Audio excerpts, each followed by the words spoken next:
Welcome to Camaraderie, a channel where I try to figure out how old cameras work and just generally explore the analog photography process.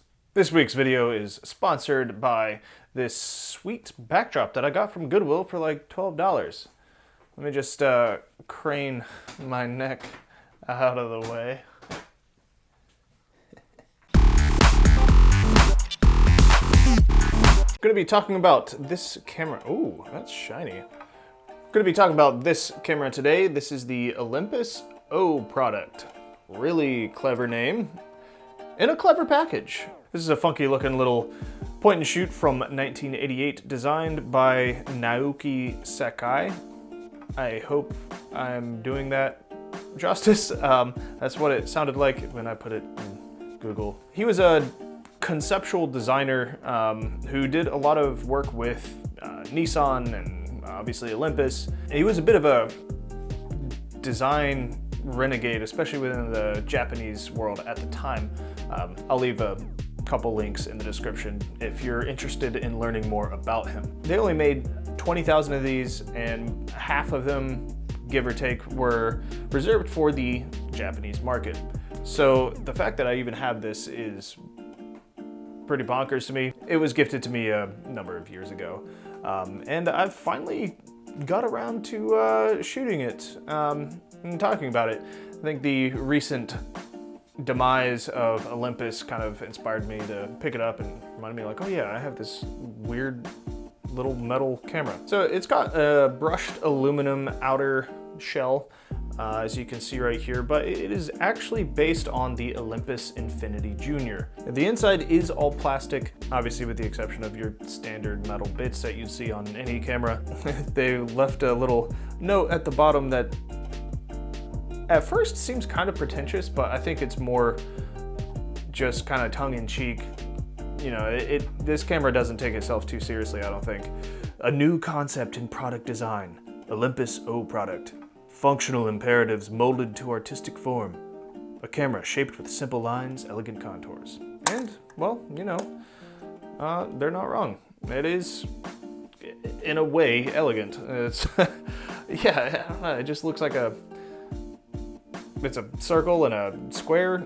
You know, who knows what's going on. It's got like a little vault door looking lens cap, which I think is pretty neat. On the back, we've got nice, it's not engraved, it's like raised. I guess it's embossed. You know, aluminum body, 1988, Tokyo, Japan. I don't know why I find that amusing, but I do. And then at the bottom, we've got this, it's not a serial number, I guess it's just the number of the production. So this is number 9,744 of the 20,000 that were made.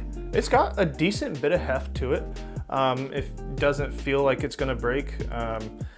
It's pretty standard otherwise. It takes 2 AA batteries, I believe. Yes, 2 AA batteries.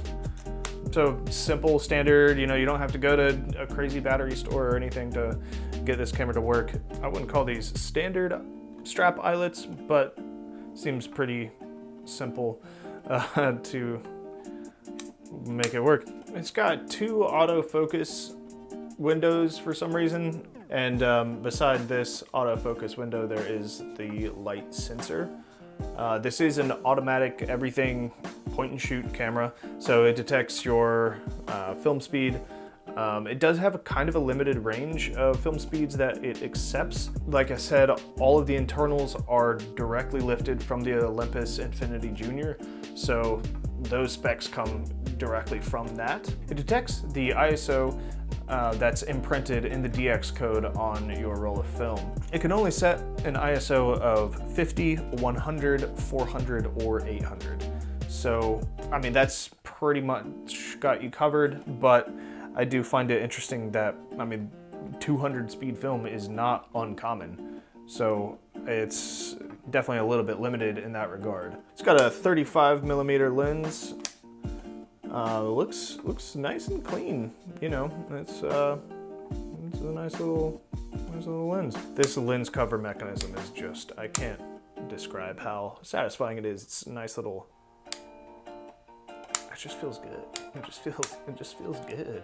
The f-stop range goes from f-stop of 3.5 to an f-stop of 9. The shutter speed range on this goes from 1/45th of a second to 1/400th of a second. So between the shutter speed and the aperture ranges, you're gonna have some problems probably in really bright situations unless you do end up using an ISO 50 film, just because it can only get so fast and can only close down so far. But you know, for most situations, I feel like, you know, it does exactly what a point and shoot should. You know, it gets, just you point it and it does everything else. It's a point and shoot. Right here we've got the pretty satisfying clicky shutter button. If you press it down just a little bit, that activates the autofocus, and there's a window in there. You basically point the center of it at whatever you want to focus on, and then you can either, you know, reframe after you get your focus set, or you can just go ahead and focus and then click. There is a self-timer button, and I believe that's what this little red light is going to indicate. It does automatically load and automatically rewind, but if you do want to kind of override that, there is a little rewind button right there that you can get like a pen or something to push down. On the top here, we've got the film counter window.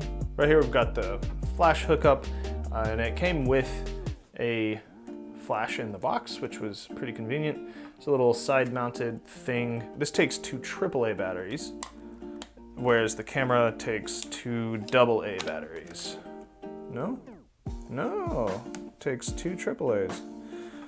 I misspoke earlier. So 4 AAA batteries are gonna get you nice and set. Pretty simple to attach. There's a little notch right here on the connector pin, and you just line that up and you push it in and you screw it on. And then from there, kind of set it in and screw it on.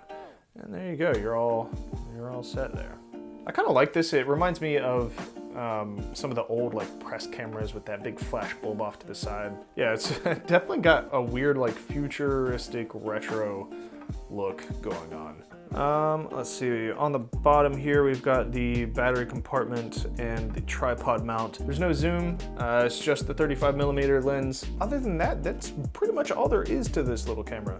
It looks kind of complex and neat. As far as like camera specs go, I would say it's pretty unremarkable, except for the design. On the inside here, you'll see the parallax lines because it is, you know, point and shoot. You're not looking through the lens or anything, so there's that frame inside the viewfinder to give you an idea of what's going to be in your shot. AF up there to let you know that it does autofocus. Once you press the shutter button halfway down, you'll see a little green light go on in the top right, and that lets you know you have your focus locked. Then on the left, you'll see a little green LED that will indicate if you need the flash or not, according to its sensors. You know, you don't have to use a flash if it's too dark, which I do appreciate, because a lot of point and shoots seem to not have the ability to disable the flash if you don't want to use flash. So let's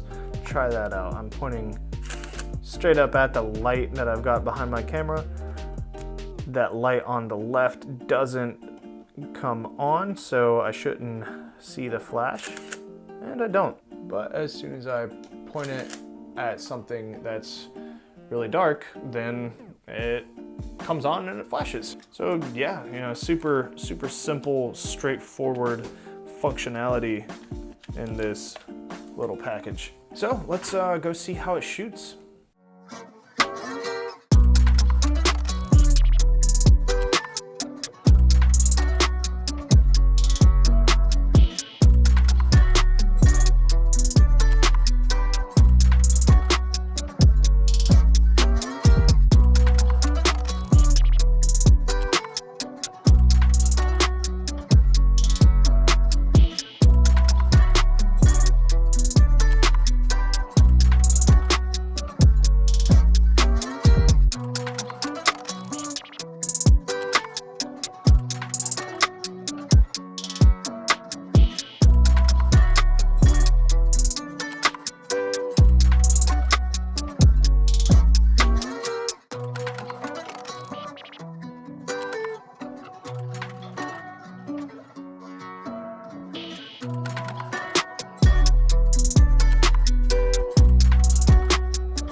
shooting with the Olympus O-Product. After running a couple of rolls of film through this camera, I have to say that it is super easy to use. It's not exactly the sharpest camera and didn't always focus on what I wanted it to, but the ease of use itself makes this a great little camera to just toss in your bag. This actually fits in my back pocket. I guess it depends on the size of your pockets. Loading is an absolute breeze. You just pop the roll of film in here and then just lay it flat, and then you just close it and it automatically starts winding the film. Automatic rewind, automatic advance. It does everything for you except point it and shoot it. So yeah, it was a breeze to use and pretty satisfying to use. The results, it's not super sharp and in focus all the time, which is a little disappointing to me, but honestly, this is more of a novelty item than anything. It's just a fun little camera. Even though it's like boxy, it's also pretty rounded. And not just because of all the circles in the middle, but like the corners themselves are kind of rounded off, so you're not gonna be like jabbing your hand on anything sharp. So yeah, that's pretty much the Olympus O-Product. It's undeniably unique, beautiful, and a little bit odd, kind of like me. Thank you very much for watching this video on the Olympus O-Product. Let me know in the comments which of the pictures was your favorite and whether or not you would buy those shoes. Like it, share it, subscribe, all that good stuff, and yeah, let me know what your favorite Olympus camera of all time is. I think this might just be mine. And that's pretty much all I've got for y'all today. Until next time. Bye. Oh, still got a little bit of coffee left. Wonder how that sounds.